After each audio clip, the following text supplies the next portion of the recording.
because there's a dynamic here with wealth and wage that is the truth that needs to be told. Dr Eliza Filby is a generations historian. She's written a book called Inheritocracy. It's time to talk about the bank of mum and dad. £5.5 trillion trickling down over the next 20 years has been estimated. Is that just parents doing the right thing, or is it actually creating a system that is inhibiting young people that don't have that? Who are the success stories that don't have the bank of mum and dad? The people that are making it are the ones that are taking control of their own money. I want to start with a question for Tremaine, actually. Oh, Me's going to dick me out in this stuff. I know where this is going. That's it, put the focus on him. Where's that lovely jacket from, mate? I actually inherited it from my dad. He gave it, I took it. I'm like, I like that, I'm taking that. So yeah. So this is the theme of today's conversation is inheritance, and how sometimes like the advantages we get might be subtle or they might not be obvious. You know, I'm sat here in a working man's Carhartt t-shirt freezing my arse off, and this guy's got his lovely really soft leather. No, I got off It's my his dad. dad's Yeah. jacket. You did? It's Oh his my God, dad's jacket. I okay. know it is because Okay. I was like, I've seen this He just jacket said upstairs, before. he's like, I like that jacket. I'm like, yeah, it's my dad's. And I was like, perfect. That's very cool. Yeah. That's very 70s. Yeah. Yeah. Do you inherit that watch as well, No, I mate? bought this watch. We'll get on to Tremaine throughout this. I'm only joking. We won't dig you out today, mate. Yeah. But no, yeah, I mean, the book itself deals with this theme of the rise of inheritance, and it's called Inheritocracy, which is kind of like a play on meritocracy. Yeah. So, and do you want to, meritocracy is this idea that if you work hard, you can get ahead. Yeah. So to just sort of broadly, crudely define, meritocracy is obviously this idea that hard work will get you to where you want it to, and that there's a sort of fair system in which that hard work is rewarded, right? Inheritocracy is a kind of inversion of that, where it's not to do with hard work. It's not to do with your educational attainment or even your wages and where that gets you, or even financial education and savviness when it comes to investing money. It's actually the lottery of birth. It's whether you have access to the bank of mum and dad and whether you don't. And really the story I'm trying to tell in the Inheritocracy kind of book is this idea of, since the 2008 financial crisis, really anyone under the age of 45 has been operating in an economy where wages have stalled. So it's not what you're earning that's determining your opportunity, because wages have stalled.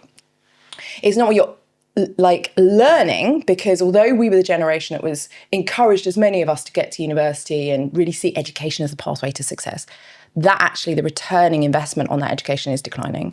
It's whether you have access to the bank of mum and dad. And the real divide between anyone under the age of 45 in this country, and actually, frankly, across the world, is whether you have access to that safety net and springboard of your parents, and frankly, whether you don't. And that's really determining all sorts of things. Obviously, access to housing, but also childcare, access to childcare, access to affordable education, and all of that stuff. And it's really impacting that basically level of opportunity in the 21st century. So meritocracy, maybe like rugged individualism, as the Americans would call it, or the American dream. These kind of like, all of these ideas are very similar, right? Anyone can pull themselves up from their bootstraps. Self-made, being that kind of self-made, you can do it from wherever you're from, whatever your background, whatever your parents' education or wealth bracket, you can make it on your own and on your own terms. That there's a huge myth around that. Why is that now. so pervasive? I think, to call it, I'm going to say, the whole idea of a self-made man is quite a masculine idea, first off. I think it's always been, like you say, heavily influenced by the American dream and what we see in culture and movies and kind of the heroes of the age. But I think it's this idea of, that came about in the 20th century, particularly the post-war, where the kind of old aristocrats were being sort of upended. There was a new kind of universal healthcare system. There was a new universal education system. And there was a meritocracy emerging that was leading to good jobs and well-paid jobs and affordable housing and good pensions, all things that actually have eroded in the 21st century. So the idea was there, and actually the data was there. There was a rising social mobility, but actually it stalled and declined in the 21st century. Do you think it's powerful branding, and that, for example, the American dream is a big pull for talented labour to emigrate there, and it also, imagine saying to your workforce, oh, you're fucked. Work as hard as you want, you ain't going nowhere. Do you know what? I think it's a really, well, there's 2 points there. Is number one, I think, like, particularly in America, that whole idea of being self-made, you want to believe in that. Like, you know, no one wants an inheritocracy. Yeah. Like, it's a truth no one wants to really talk about or be told about, really, because it's kind of defeatist. If you think everything is a lottery of birth, why bother? Why bother? So, like, the American dream is the idea, like, you can come as an immigrant to America and, like, Anyone. and make anyone, and like, come anyone. from Ireland, come from India, and make your fortune. Or even America, you can pull Or you yourself could up from the bootstraps. Yeah. That's Exactly. like, it's an impossible task, that, right? It was from a physics book. I read about it. Really? In the 1800s, there was an example in a physics course textbook that said it was impossible as pulling yourself up by your own bootstraps. This idea that anyone can lift themselves up. Physically So it's meant to describe an impossible task. And it's now been like morphed into this thing of like anyone can become anything, but actually the roots of it are an impossible task. I mean, there's always myth, there's always, like, you know, examples of reality. You look at Donald Trump, I mean, he embodies, or seemingly embodies, kind of the self-made man, the sort of American dream. But of course that's frankly rubbish, because of course he had the bank of mum and dad, Yeah. right? So I think it is a really, it serves a purpose in culture to have that idea of you can do what you want to do. And there are examples, a huge number of people I interviewed who really had no support from their parents, had no kind of sustainable education, and had made it on their own terms and in their own way and by their own definitions, right? Because this is all relative as to what you see and how you see success.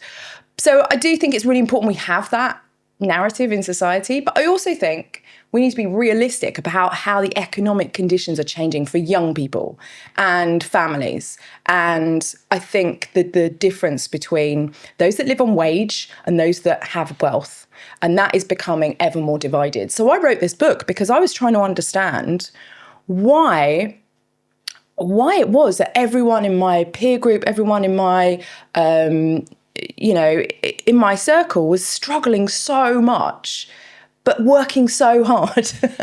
And frankly, I have quite a narrow social group. And I was like, I need to find out what's going on across Britain and frankly also across the world, because there's a dynamic here with wealth and wage that is the truth that needs to be told and no one's really talking about, which is this access to the bank of mum and dad and the way in which we are so dependent on our parents and struggling if we don't have that safety net and that springboard. I thought it was just like they help you with a deposit. That's the bank of mum and dad for your first property. And like all my friends in London who have houses, I'm pretty sure all of them, if not 90% of them, their parents help them with their deposit for their property. So I always thought I don't have the bank of mum and dad because they didn't get me a property. But we were talking about it. It seems that there's a bit more. We had a briefing call, didn't we? We had a briefing call, yeah. And we were talking, and someone was like, oh, you know, they paid my rent at uni and like... No, they paid my deposit at uni. They got me my first car, but they didn't get me a deposit for a house. A few holidays, private healthcare. Yeah. Private healthcare? Yeah, the starter pack for like, you know. Starter pack? Yeah, like. Little care package. Yeah, little care, you drop it, call in the parent care package. They give you like deposit for uni, a car. It wasn't the greatest car. Private like, healthcare. Persia. Okay, that's. But I played basketball, so Northumberland I get postcode. injured a lot. Okay, so fair. like ankle, knee injuries, things like Right. that. But yeah, they didn't give me. I started to pay my uni. Still got a student loan. Still paid that off. That flat you had in Manchester was real nice. Yeah, they paid for the deposit of the flat in Manchester. Yeah, that's Nice. true. Every month they paid. You're the funny. deposit. They don't. You melt. They did not pay every month. I wish. No, they did pay for my deposit and my uni deposit. And yeah, No, but like a few clothes in there. Tremaine's family are very successful, but what I noticed within Tremaine's family culture is, I mean, what I know is him and his brothers and sisters. They don't give like you drive a beat up Honda and you rent where you rent now. There's not this kind of like, here's a deposit. It's almost like cultural. It's like, no, you struggle till we die, then you get everything, but you've got to raise But we'll help yourself you up. where we can. Yeah, but like we're not little going to do bits it. rather than- That's so true. So I think, Tamaine, you pointed to a really important thing here is that we're just saying the bank of mum and dad, like it's just sort of literally a bank that just showers money on. It comes in different ways in different families, right? With different expectations and frankly, different conditions. So one of the things that I worked out in the book was the bank of mum and dad. First of all, that notion of that there's a mum and dad both their mum and dad is inaccurate, because actually rising divorce, rising blended families, we can't even assume that there is that kind of family unit there, right? So that in itself is a privilege. If your parents are still together and are an economic unit and can help their kids, that's one element. But also it's like, in what ways are your parents supporting you? We tend to assume when we think about the bank of mum and dad, it's middle-class Londoners getting help with the house. Actually, the data says it's only in Scotland, where young people are not reliant on the bank of mum and dad and are more reliant on their own savings. So this is a national story, not a London story, right? It's also not just housing, because it's support with student accommodation, which student rents have gone up 14% since the pandemic. The cost of university education is huge, but also things like support with childcare. The number of grandmas you see in the playgrounds on a Friday afternoon tells you one thing, that the cost of childcare is so expensive that parents are stepping up and helping out. Bank of mum and dad's mum and dad. It's now the grandma and the bank of grandma and granddad. So there's also just like having a crash pad to save for a deposit, right? That is your mum and dad helping you, giving you the space to get a foot on the housing ladder without actually giving you the deposit. We've just had a cost of living crisis and a mortgage crisis. The bank of mum and dad have been helping out with, supporting with the mortgages, and also just, transferring billions of pounds in gifts to their kids to sustain their kids through the cost of living crisis. So I think we need to broaden this understanding of the bank of mum and dad. And then we go, okay, well, when are you getting that money? Because if you get it in your 20s, we know the accumulation of wealth over time leads to greater wealth. So if you're getting that deposit in your 20s, that's so much more of a privilege and a starting point than getting it in your 60s when your parents are likely to die.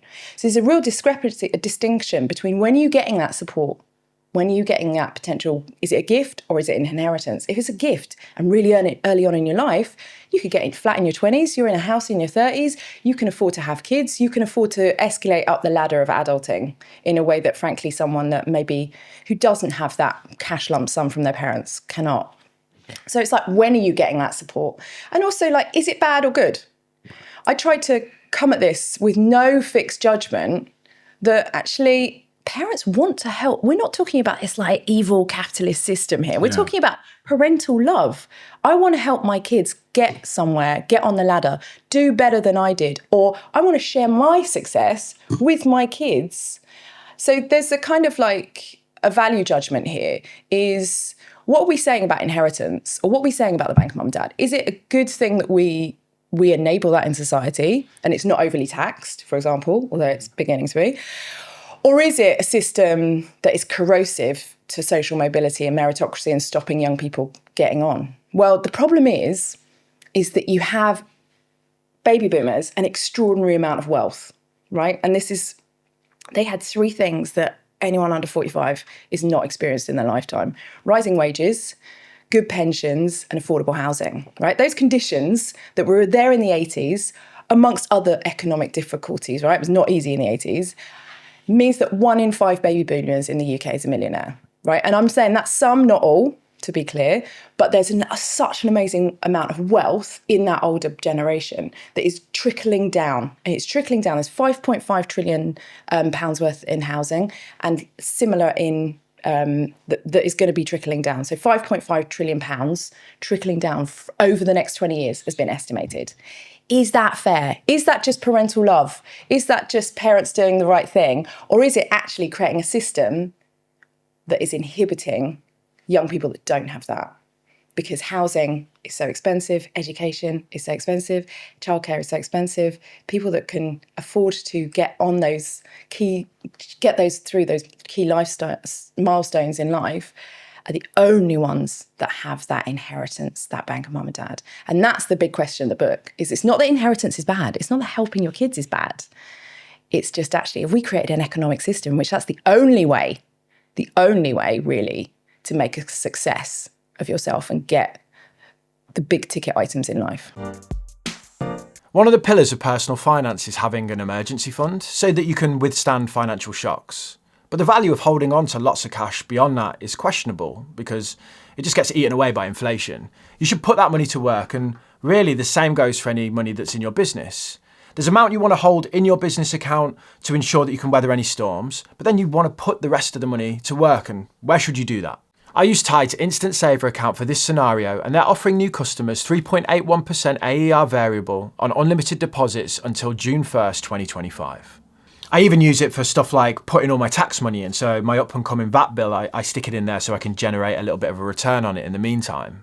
If you'd like to give it a go, then use the code MAKINGMONEYQ1 and you'll get £100 if you add £5,000 in the first 30 days. There's a link in the description for you where you can also find a link to the full T's and C's and Tides terms. The variable rate is correct as of the 6th of February, 2025.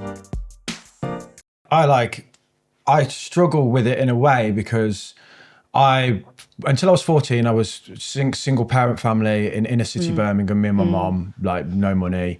My stepdad come along and I was basically, it's all right, it happens all the time. For the listeners, the coaster flew off the table.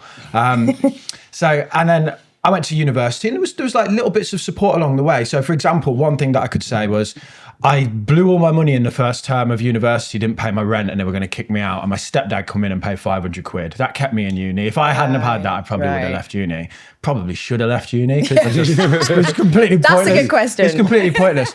But I've now got myself to a place where, through mainly my own endeavors, where I'm like pretty successful, I earn good money, and I do think that like, put me naked in the jungle, I'll find a way to earn some cash. Do you know what I mean? And I have to internalize that because I have to think like, it's on me, like that's the drive. And I almost have this thing of like, I'll do it myself no matter what. And are you saying, you've already answered the question in a way, but are you saying that no one can get it, or is it that there's a few people that can still get it, but in general, it's so much harder? So you've like, my mind's going in several different directions here. So let me just zoom in on one thing. Like, let's just remember the story our generation were told, right? Which is work really hard in school, get to university because that is the path to success, right? Let's get as many of you to university. Let's not think about the pathways for those that don't get to university. And let's be frank, like the government hasn't provided a pathway for those that didn't get to university. And that is a travesty in my view. But this idea of get to university, and by the way, we're going to charge you for it now. So the price of the degree went up, but the value of that degree went down. And so our narrative as a generation was meritocracy through education equals success, right? That hasn't happened. Hasn't happened because we increased the numbers of people going to university, but actually wages and the return on that investment and the price of that education didn't quite match up to the narrative we were told, right? So that was the story we were told. But actually, the examples in the book that I found, I talked to one guy who's from a council estate in Newcastle, and none of his parents his dad had worked in a factory, they'd not been to university. Education, he thought, was the path to success. And he had a very good professional job, but he said in his mind, the reason why he had been now in a position to buy a house was not because of his education.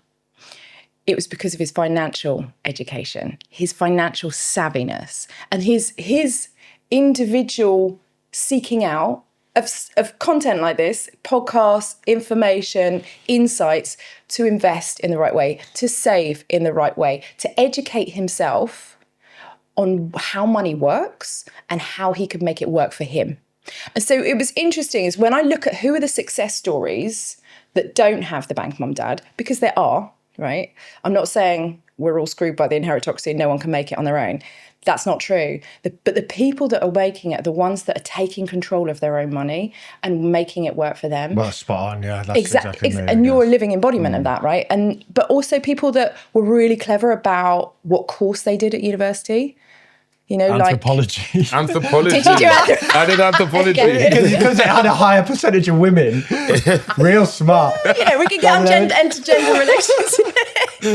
This is what privilege does. Yeah. We can pick a course based on the amount of women. Do you know what? Actually, that's an interesting point because people that have the bank of mum and dad tend to work in, not always, but are navigated towards professions that actually pay less. They can afford to work in journalism. They can afford to work in That's so funny. I used to work in journalism. I used to be in an the Tatler magazine, like editor. wow. Yeah. So I was like, I want to be a journalist when I go older. Then I was like, Yeah. there's not actually very much money in like print media anymore. So No. that's kind of what led me away. But my parents were like, yeah, go pursue your dream. Go be a journalist. I was like, cool.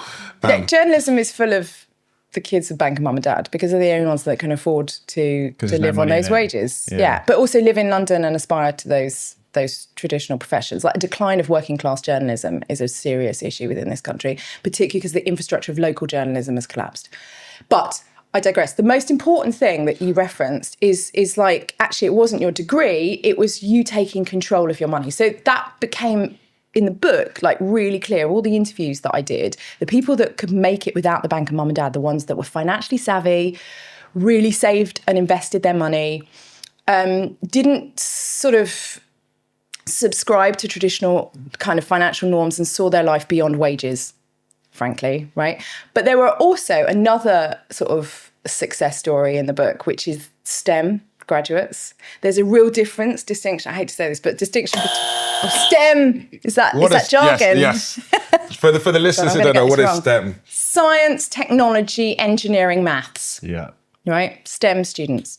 And the return on that investment that education has paid off. And if you're a STEM worker outside London, you are raking it in. You are highly successful in terms of the cost of living, the cost of housing being that much more affordable, and the wages actually being quite high. Yeah, you get them London star wages with northern property prices. Exactly, yeah. exactly. So those were the two evident male success stories in an inheritocracy. There was also, though, women, right? So I can talk a bit about that later. But one of the interesting things that I found when I was doing all these interviews with lots of what I call millennial meritocrats who were like, yeah, I'll talk about the inheritocracy because I've subverted it. Like, I've seen my friends all sort of like, with houses falling into their laps by their parents. But actually, I've managed to get my own house or get on the ladder by myself, right? The people I couldn't find to talk about inheritocracy were what I call the Henrys, high earners, not rich yet.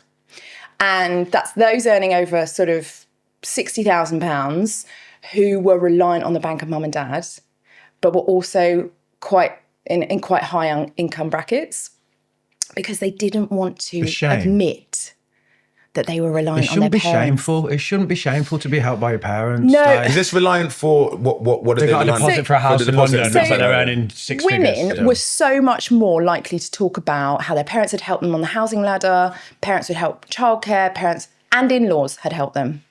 Men, much more unwilling to talk about their support on their parents, and particularly their support and the reliance on the in-laws. Like, that's where the real shame is that the power struggle, if you're in a partnership and actually it's the in-laws that bought the house, not you through wages alone. We're sat in one right now. Oh, no! Will at the back there, producer in the back there waving.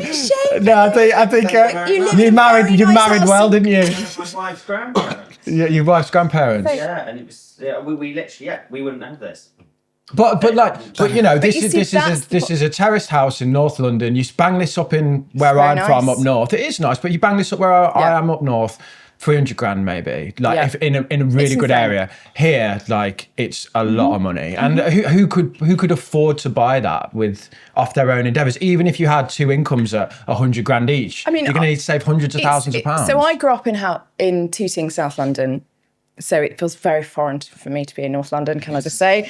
But my mum was the breadwinner. My dad stayed at home, quite unconventional in the 1980s. But she bought a 5-bedroom house in Tooting for £28,000.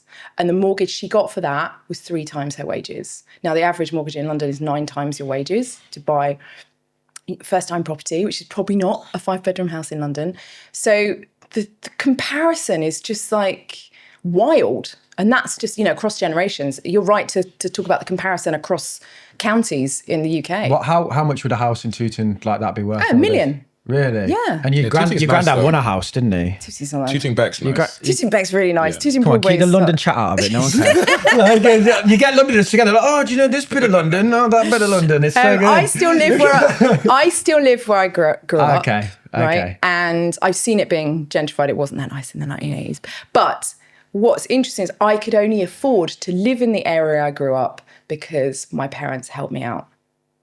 So that's quite a, You got priced out of the area you grew up in. and I would say That happens a lot in London. I got priced. Yeah, that happens a lot in London. A lot in London. Now it happens actually more broadly in the southeast because it happens in places like, Oxford, Cambridge, maybe even Bristol. It's happening in Manchester. Manchester's very similar. I think people that grow up in what were quite rough areas that are now, like, as the city spreads, they're becoming quite expensive. The problem is with that is the families now are more intertwined, not than ever, but like if when you want to be close to your parents or your grandparents, you want them to be connected to your children, or you want eventually going to have to look after them when they will need you as they age. So actually you want to be able to, families should be able to live near each other, I think. Is there a cultural element here? Because I grew up in Birmingham and I had a lot of Muslim friends and they would live like 10 people in a house, the nans, the aunties, all the kids. And then all the older brothers that were like 19, 20 would be driving BMWs. And I'd be like, what's going on? It's like, we all live in it together. And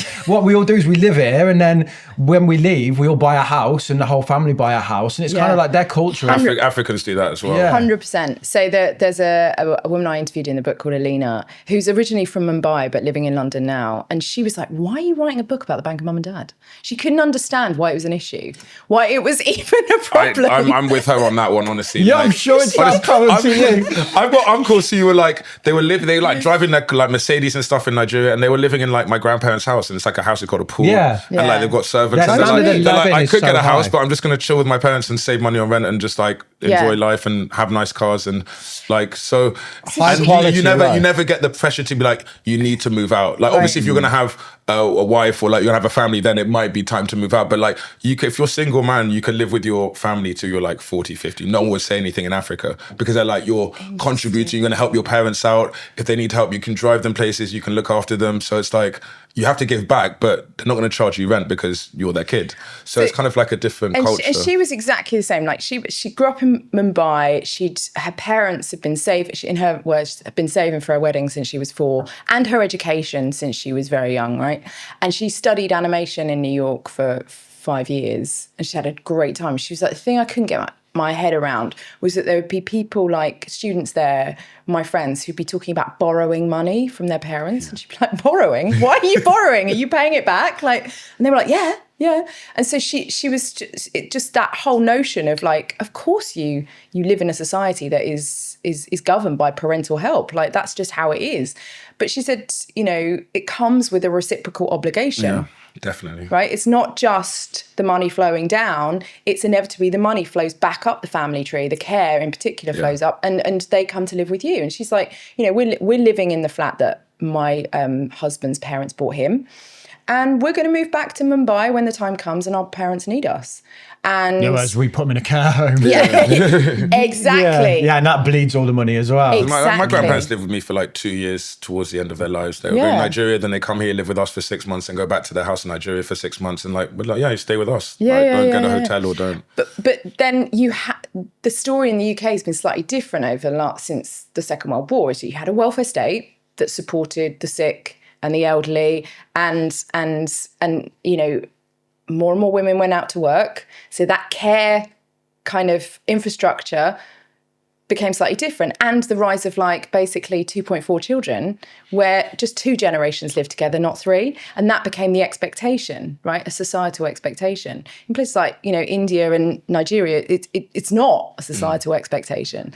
And I think we're going back to that, multi-generational households. Now, they're interestingly in the UK, first, second generation immigrant families, you've actually seen a slight decline in multi-generational families, 3 generations living under one roof, but a rise in across the UK population, in slight rise in multi-generational households, but rise of Gran X's and all that kind of stuff. Gran X's? Gran X's. A little flat Is that on the land. Yeah, go on. Thank you. a Gran X. A Gran X is Like an an annex. Granny A flat. granite annex. A Granny flat. An Oh, annex. granny. A granny flat. Oh, Not granite annex. yeah, I was like, This guy. that sounds a bit That sounds sounds like a a bit- prison. one way in, one way out. Granite annex. Enjoy. So Alcatraz for old people. Alcatraz for old people. There's a slight rise in those kind of things because the cost of social care is so expensive, and we're starting to go, actually maybe we shouldn't put our older relatives in social care homes, which are more expensive than Eton now. Yeah. I mean, coming back to that point around shame, though. So I look at, Brooklyn Beckham, like the nepo baby things, yeah. and like the shame and like the berating people get. I mean, Yeah. The guy can't help that he's David Beckham's son, and he's and yeah, granted, it's like, oh, he's suddenly the chief photographer for Prada and can't take a picture, and now he's a chef, and it's a bit like, come on, mate, like pay your dues. But why is there such a stigma and then by shame for nepotism? Stand up for Brooklyn Beckham a minute. There's a lot more nepo babies in society than we realise. As I say, that's the whole point of the book, is really realising how many of us are bankrolled by our parents. But also, Brooklyn Beckham's an interesting example because he can fail. He can fail at photography. He can fail at cooking. He can fail at whatever his next venture is. And that's the kind of point, isn't it? I mean, he's, part of the uber rich and the uber wealthy, and it's he can really try his hand at anything and afford to fail. But when you have that safety net of your parents, like you said, just on a very much smaller level at university, your dad came and bailed you out on the university accommodation. It's like, and my parents did too. I always say, and I write about this in the book, is like, throughout my 20s, I was broke, not poor. I was always broke. I was stealing toilet roll from pubs. Like, I was broke. I was properly broke. But there was only so far I could fall, because ultimately my parents would catch me. And I think, like, that plays out in various ways. Brooklyn Beckham's the extreme example of that, is that he can take risks. And that has a financial implication. Fail culture that bleeds over from American tech businesses. I kind of have an issue with, of like, oh, you got to fail 20 times. I'm like, whose money are you running? And I think a lot of like these tech founders, these people that moved, there's a lot of family money behind them as well. They say the first round is family and friends. I couldn't go to a mate and go give me 100 grand to start like the Uber for socks or whatever it is. You know what I mean? It's kind of, I think that it feeds into a lot of things. And then people who don't have that hear that and think, oh, I need to fail 10 times before I can be successful, kind of stuff. Yeah, and I think you're so right. The whole lionising of entrepreneurs as the sort of, if you're under 30, you want to start a business, not a band these days, right? There's a sort of like sexiness about entrepreneurship that frankly wasn't there in the 80s or even the 60s, certainly. And it's because we have access to technology, the ability to start a business, buy and sell stuff that people are willing to buy off of us. I think you're right. The truth behind that is a lot of those titans of business are bankrolled, certainly Bill in the Gates early years. Very wealthy family. Or, Zuckerberg. I don't know if Steve Jobs was. Steve Jobs was home, but he was adopted wasn't he? and was like, he did book the trend. And out of all and of them, Elon Musk, he must have had... his dad owned an emerald mine or something, which sounds pretty good. Sounds good. My mum's never had an emerald mine. Yes. I don't know. It's the problem is these people hide it. Again, why is the shame? Why is there that thing of like, this is where I'm from and this is what I've done, or I've had this help? Because I think there's something in going, I inherited 10 million, turned it into 200 billion. Okay, fair. Pretty good. Pretty solid effort. Yeah. But like, why is there such shame around admitting that you've had parental help? Do you feel shame about it? Because I don't feel shame about anything. I'm a legend, mate. I don't know the meaning of the word shame, mate. No, I mean, I definitely know what you mean, though. Like, you do get people, especially in university, like, people will be like, oh, your parents bought you a car. Oh, I wish my parents bought me a car. And I'm like, it's a Honda. It's not like they bought me a Bugatti or something. Whereas I do have friends who got like a G-Wagon Mercedes from their parents. And I'm looking at them like, they got you a G-Wagon. That's ridiculous. So it's just like, different strokes for different folks. If I could afford to get my son I probably wouldn't, to be fair, because it was spoiling. But I do want to give my son his first car, so I do understand it completely. The way I work for my kid, like, he motivates me to work harder. So 100%, I'm not me going to too. not splurge loads of money on him. I'm going to give him whatever he wants. But I do see what you say. Like, my neighbours, they're from Thailand, half Thai, half Polish, and their son and his girlfriend just moved back home for like a year so they can save money for their first house. And like, it's not like they're getting money, but they're saving a year's worth of rent so that they can then afford a deposit. And when you're living in West London, it's hard to save for deposit and be paying insane. rent at the same time. Yeah. So I do understand it. And like, everyone's got different Do you know, it's interesting. situations. There's a man in the book called Tom who I interviewed who had this idyllic childhood in Guildford, Surrey, you know, private schooling, Oxford, both parents were barristers, you know, huge country house, very gilded childhood. And he left Oxford to pursue his passion to become an actor. And his mother had a flat in Zone 1, very nice, that he was able to stay at rent-free. And I said, did you earn any money in your 20s and 30s when you were trying to be an actor? And he was like, yeah, but it was sort of like for sort of pocket change, basically. Supper. I was like, okay, so anyway, what happened was 8 years trying to become an actor, he didn't succeed, right? And he eventually met his future wife, who was from no money, no bank of mum and dad, nothing, but incredibly savvy with money. She'd managed to save £40,000 literally just through being really rigid and kind of like, you know, diligent about money. And at the time, his parents basically stopped supporting him. And he was like, shit. I'm marrying this person who is really financially independent and sensible. And my financial habits have been completely infantilized by my parents. And he said to me, I really wish someone had said, what the fuck are you doing? Like, don't you realize how privileged you are? But also, do you realise, like, actually the years you're wasting trying to pursue this dream? Yeah. And he said, you know, I really wish that I had not been supported by my parents as much as I had been. And he said, you know, he now has a son. He works on a good wage, but not an amazing wage. And he said, I cannot recreate the life that my parents gave me. And it bothers me. It bothers me because I squandered that privilege. And it's extraordinary. If you look at, like, the transference of wealth across generations, by and large, it lasts 3 generations, right? By the time it reaches the third, it's gone. My parents always told me that. They're like, yeah. So there's something there about, actually, if you overindulge your kids, They don't have the skills and discipline they to don't manage the have wealth. the hunger. Yeah. They don't have the aspiration. The respect for it. And there's a generational gap and the respect for money that actually you end up being really sort of different in your attitudes towards money. Our attitudes towards money are shaped around the age of 7 to 11. Really young, really young. And I think about my own kids here. My kids have never had to wait for a TV show. They've never been cold. They've never, to my knowledge, been hungry. And I just think the contrast, even though I grew up in Tooting in the 1980s, it wasn't that bad, is extraordinary. And I'm like, how do I teach them the value of money? Because the friction that I had isn't there. Yeah. One of the worst things that I see in my world is scammers who pretend to be me or the podcast and then try and get money out of people who follow us.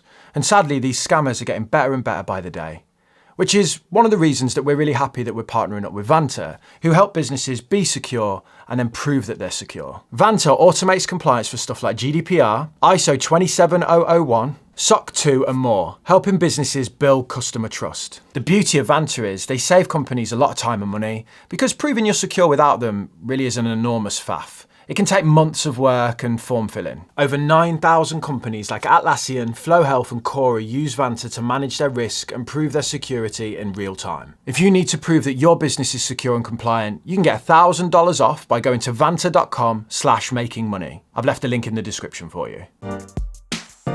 I had this experience once. So we went to Durham University, and I think. So did I. Oh, Why okay, did you? yeah. I was in a restaurant in Queen's Park last night having dinner, and there was two women sat next to me, and they were talking about their daughter wanting to go to Durham, and the woman said, Right. "Yeah, but I'm worried about the amount of public school kids that go there," and I thought that was pretty funny. Well, in the book, I talk about in when I was at Durham, there was the RAS, there was the kind of Yeah, the Jack Ross. Wills. Such a When did you Jack graduate? Wills When did ordered- you so graduate? 2002. Oh, 2002. Okay, Yes, we were 2010. very old. No. But You look younger than Shut Damien, up. so don't worry. Yes, thank you. I'm as old as the cathedral. But there's something about universities. Like for me, it was like the first time I experienced class. Yeah, up same, front, because I was like, oh my god, there's the RAs that like. They're Scottish, but they have English accents, and they all know each other from the King's Road or the ski slopes. And but there's also this kind of like working class Durham student that you never see because they're always working, like to earn money to stay at university. And I was part of that in between bit that was like neither rich nor poor and supped by their parents, but also was had to work certainly throughout the summer holidays to keep basically myself at university.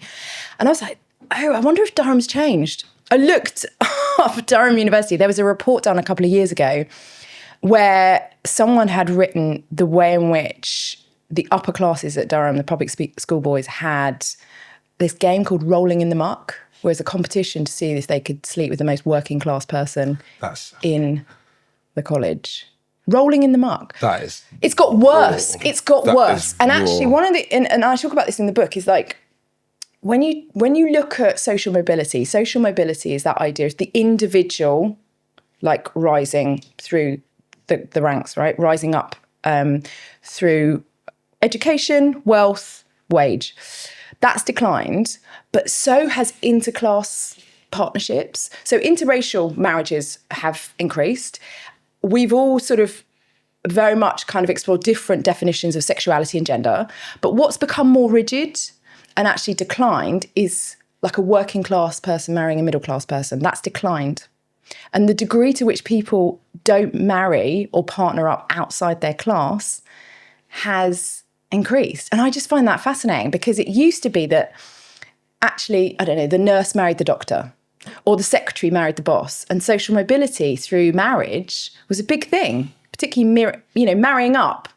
And that has actually declined, and for a number of reasons. But it's fascinating that actually what you're getting now is the merger of two banks of mum and dads. So we're going back to the days of Jane Austen, where marriage was built on like, what's your annual stipend? 10,000 a year, Mr. Darcy, marrying someone with equal wealth.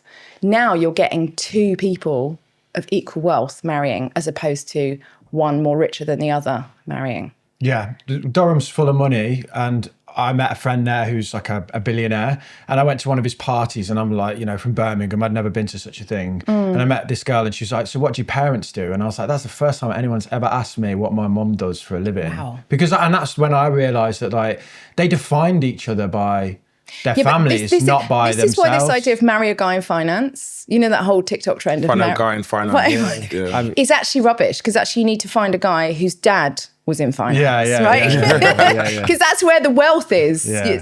It's not in just getting. You saw a guy in people finance. define their success by their parents' success rather than individual success as well. So you said in the book about how people would go like, they would talk about their family's achievements as in, my family worked so hard, they did well. They justify the success of the generation above. And I did that. I'm definitely one of those people I hate is that when people say, tell me about yourself, I'd always be like, my dad was a painter and decorator. Like we grew up in, I would say, a culturally working class household, because my grandfather won the house in a bet. So we were homeowners. So that made us middle class, right? But it was through gambling. They sound like pretty out there, your family. They're quite like... They are quite out there. Yeah. But then my mum went to work. She left school at 16, went to work, basically was the breadwinner. But they became homeowners again because it was just much more accessible. So definitely culturally working class, but that doesn't mean anything because ultimately my parents bought properties in London. Is that your answer if someone says, tell me about yourself?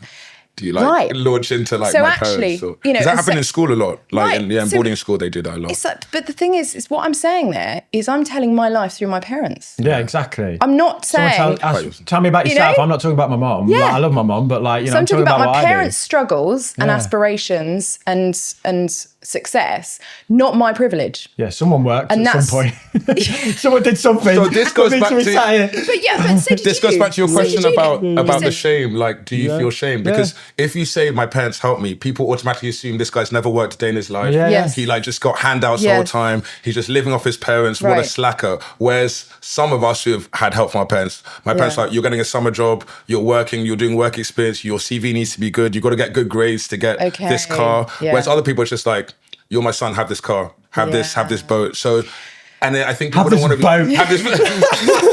No, do you know what? So people don't want to get pigeonholed into like, oh, Yeah. just because I got help from my parents, you think I've never worked. It's Where really, I've saltburn. probably worked Yeah, harder yeah. than you Yeah. have. Saltburn. So yeah, it's the whole. But there's a guy I interview in the book who he was like, all of my friends are bankrolled by their parents and just have this like, you know, they're in their 40s and still getting the allowance and the credit card paid.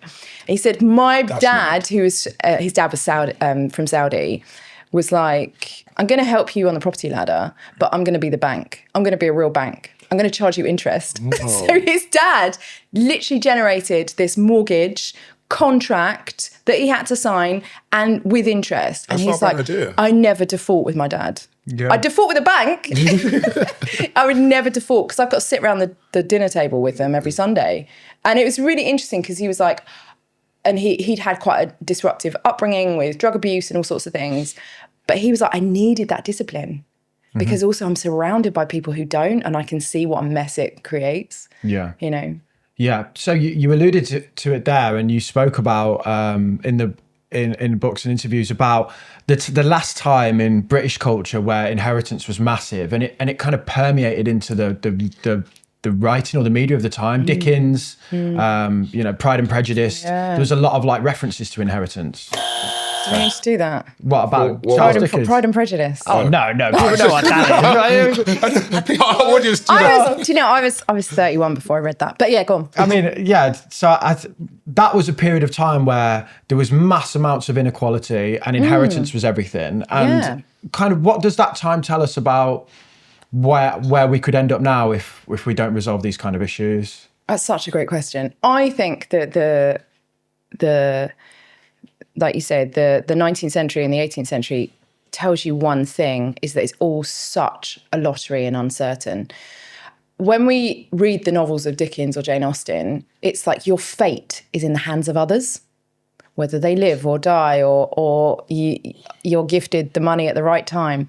And when I think about millennials who, you know, apparently there's all this money coming to us, or Any not. day now. Any day. Keep refreshing my bank balance. The level of uncertainty of that. So Yeah. 80% of millennials in the UK expect an inheritance. So we're on the point of their parents dying, expect an inheritance. 80%. Yes. The average millennial will inherit around the age of 63, 65, right? So When they're retiring. So the first thing we can say is there's no guarantee with inheritance. So to bank on it is really bad. It's a really bad idea. There's one woman in the book who told me, you know, I can't afford a house now, but I'm going to be able to afford it in 10 years' time. I was like, how do you know? And she was like, well, my in-laws are one of those kind of types of couples that basically say you get it when we die. And my father, sadly, is probably not going to make 10 years. We're going to be rolling in it in 10 years' time. And I was like, are you though? Are you? That is savage. Yeah. He's probably not going to make it. Yeah. Fingers crossed. Are you? Because social care costs are going up faster than any other thing, and probably because the latest budget go up even more. And I was talking to one financial advisor, and he told me I basically advise my clients to put aside 500,000 per person. So that's $1 million potentially, right? But social care is a huge issue. And particularly in a society where more women work and we're living longer with complex illnesses, I speak to one woman in the book, she had to support and look after her mum for 14 years. 14 years. And so social care is an uncertainty, that. But also just things like there's just no guarantee. You know, marriages fall apart, people get remarried, people have more kids. People forget to update the will, and then you get embroiled in a Updates of wills. 10-year battle. There's a lot of family dispute There's after the family- person Right. passes and then you away. don't get the money, and you're 75 by the time you get it. And Right, done. and the Daily Mail runs an expose on your family. Like one of the really interesting stats is A, the number of people that don't have wills, but also B, the rising number of inheritance disputes. Are you an only child? No, one of three. Your siblings? Yeah, I'm one of three. I'm expecting this. Where are you? This Where to be- are I'm you? number one. Okay. I'm always number one. You know, I'm So top dog. are you more dutiful than the rest to your parents? I think they I like. thought you said beautiful. I I was like, definitely, don't start definitely. this You know shit. I am. You know I'm the Oh best my looking one. God. No, dutiful. I dutiful. think they like me the most because I'm the most compassionate. But yeah, I'm also the most humble. Get that on tape. No, honestly, like I'm the most like easy to get along with. My sister's a bit of a diva, but she's very hardworking, very smart. And then my brother's just like the youngest. So you know what the youngest are like? They're like, freedom. The complexities of that and having siblings, right, is when it does come to care and then inheritance. So there's Carol in the book who looked after her mum for 14 years. For the last couple of years, her mother was bedbound. This is Carol in Wales. And she put basically her life on hold. Her partner lived sort of away from her. They didn't live together. She had two siblings who didn't really do a lot of the care. She was left to do all of it. And when it came to inheritance, though, It was split equally. it was split equally. Yeah. So what happens then? Because she was wonderfully non-resentful, right? She was like, no, we're all, you know, blood relatives, and it's all fair and fine. But she did 14 years. she did say, you know, I've put my life on hold. I did resent looking after my mother all that time, as much as I loved her. But also, my brother really didn't step up, even when I asked him and begged him to. My sister was a bit better, but she said, I got stuck as the carer because I didn't have children. And I think there's a massive thing there with the rise of like increasing numbers of us, both male and women, right, being child-free. Is there also like actually this kind of sort of slight unfairness that they may be sort of more likely to do or more expected to do the care of their parents? There's than like those the without children? blended family issues as well. So my family's quite blended in the sense that my mom, it was me and my mom, and then my mom got with her husband now, my like father figure, Ray, and they've had a child together whose only parental unit is that parental unit. Yep. But I've got two half brothers who are my stepdad's previous kids who've Okay, and so when it yeah. comes to inheritance down the line, she only gets one lot, like from them. And Yes. like, you know, whereas my brothers will get from two families. Yes. So it's like, how do you make it fair for her to ensure that her life outcomes are good? You Do you can't. split it 4 ways amongst everyone? Or do you say, well, because you're getting inheritance from another family, it just sounds like a lawsuit. You get a waiting. really good solicitor. Yeah, but again, but then Yeah, how but do you emotions sit get into that it, though. conversation of like, well, Yeah. so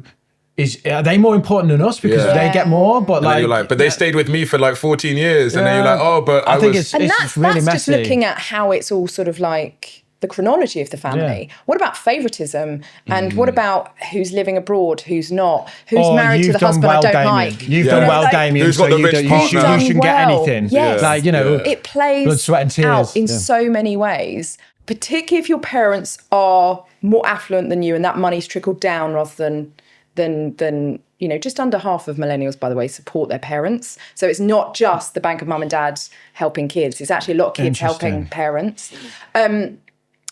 But in terms of like economic infantilization, if your parents are the ones that pay for lunch whenever you go out, you know, even though, you know, you could afford to, or if your parents paid for the house, or if your parents pay for the multi-generational holiday, is it easy for you to initiate that conversation? Oh, you know, Dad, if you You seem a bit sorted out ungrateful. It's like, inheritance. I bought you steak last week. Yeah. You've got your eyes on the You're prize. wearing my jacket right now, asking me for... Do you want to jump into my grave? Yeah. Yeah, that's the problem, right? Is that Yeah. actually you don't have... You don't feel like you've got the right to ask that if they've been looking after you. Yeah. And the number of parents, there's two types of parents, is the skis, spending the kids' inheritance, right? Who don't want to have that conversation because they think they've given their kids enough. Or there's parents who actually use it as a form of control. You know, let's remember that money is and can be a form of generosity. I do both. But also I don't control. get a big inheritance. I'm blowing it. So all the gifts that your parents may give you Yeah. may come with certain conditions. Yeah, mine did that. You want this car, you got that to... spare room is mine. You live within a 5-mile radius. You don't marry that man. There's all sorts of ways in which very affluent parents and kids reliant on that are potentially using money as a form of control. Now, that can be unintentional as well. Like, it doesn't have to be malicious. Do you think the government needs inheritocracy? Like, it helps with the aging, right? Everyone, when they get old in retirement and pensions. Do you think, like, it's part of British society that we need? No, I mean, I think the whole economy, right, is stunted. We know in growth terms, we need to like get the engine going and supercharge growth in this country. I think it's a drain on growth, the inheritocracy, because it clogs up the housing market. 51% of baby boomers live in houses with more than 2 spare bedrooms, which are filled at Christmas when the kids come home. But like that is, and I'm not saying, by the way, those people have earned the money, paid off their mortgage, bought that house, fabulous. I'm not saying we should compulsory purchase those homes. I'm just saying, like, to what extent is there a clogging up of the housing market through that amount of property wealth in the over 60s? I think also we have to have an economy where wages pay. Like, we are in a situation where, and I go into companies quite a lot and they're like, we can't motivate our young people. And I'm like, no, because they're more likely to get access to a house or support with housing or first time buying from their parents than their boss. Wages don't pay. They don't buy us what they bought our parents. Mm-hmm. So even talking about work as in purpose and, all these grand values associated with work, the fair fact is it's a contract between employer and employee that's been disrupted by stagnant wage growth and big ticket items in life becoming ever more expensive. And so I think, like, if I could leave the viewers and listeners with one kind of clear sort of understanding of this issue, is that anyone under the age of 45 has grown up and come of age in an economy where wages have stalled and we were encouraged to do certain things that became cheap. What became cheap? Eating out. Eating out used to be really expensive. Did you do that with your parents when you were young? Food and eating out used to be really expensive. It has become much cheaper. Technology used to be really expensive. It's become universal, particularly the smartphone. What else become really cheap? Travel. Thanks, Ryanair. But basically, the 3 things that millennials love doing, tech, eating out, avocado on toast, lattes, and travel, are the things that the economy almost incentivized us to do and spend our money on. Experiences. What became expensive? Housing, we know, both renting and buying. Education, we know. Childcare, most expensive childcare system in Europe. The big ticket items in life, to access adulthood, to access financial stability, to keep working, to build wealth. And who were able to access those points and those things? Those with the access to the bank of mum and dad. And so that is why we are living in an inheritance economy. And I think it is a fundamental impact on our growth. And I think we need to pull certain levers, be it whatever levers the Treasury has to hand, to ensure that we have an economy where inheritance matters less. Not is illegal or overly taxed, because it should be a right to pass on your wealth, right? Mm. It's not a bad thing. But it shouldn't be the only barometer and marker of opportunity. The lever is tax though, right? That's how they would sort it. Yeah, and you've already seen them do it, right? The recent budget started the tax on pensions. It started to close the loopholes around inheritance tax. It's, only 4% of estates currently pay, between 4 and 6% estates pay inheritance tax. And in the book, I spoke to a financial advisor who said, if you want, you don't have to pay, and no one needs to pay inheritance tax. You can avoid it. Buy a bit of land. You can avoid it. Right. You can avoid it. Yeah, now stocks. Yeah, exactly. So the loopholes are closing, but, I think we need to be also thinking about wages. We need to be thinking about skills. We need to be thinking about, was it a great idea to send as many people to university and saddle them with on average 50 grand debt? In an age of AI where we're going to be constantly having to upskill, there's no logic of saddling all those kids with potentially a 40-year debt on a degree that potentially won't see them through to a working life that, will be into our 70s by the time, with no state pension by that, and certainly no triple lock by the time we're in our 70s. Certainly no triple lock. And we have, and that it speaks to the fact that we have an economy that is more guided towards the older generations than the young, and has done for a long time. And that's fundamentally an obstacle to growth.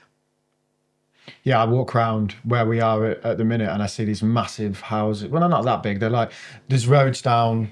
They're here, big enough, yeah. Yeah, but I mean, I look on Rightmove because I'm nosy and I see they're like millions of pounds. And I think like, someone's probably bought that in the 80s for not that much. It's sat on all that money and it's just parked in this house. And it's like, if we could free up all that cash that's in the property market, even put it into the stock market, it would be more productive. And they're trying to do that. I mean, I do think that both this government and probably the one before it realised where things were heading and perhaps what we needed to be, the kinds of things we needed to be talking about. And wages have increased since the pandemic, of course, but nothing like they need to, because everything else has gone up at the same time, right? So I think it's just like, I'm not a politician, I'm certainly not an economist, so I can't sit here and go, this is what you need to do. You need a 2% tax on this and da-da-da-da-da-da.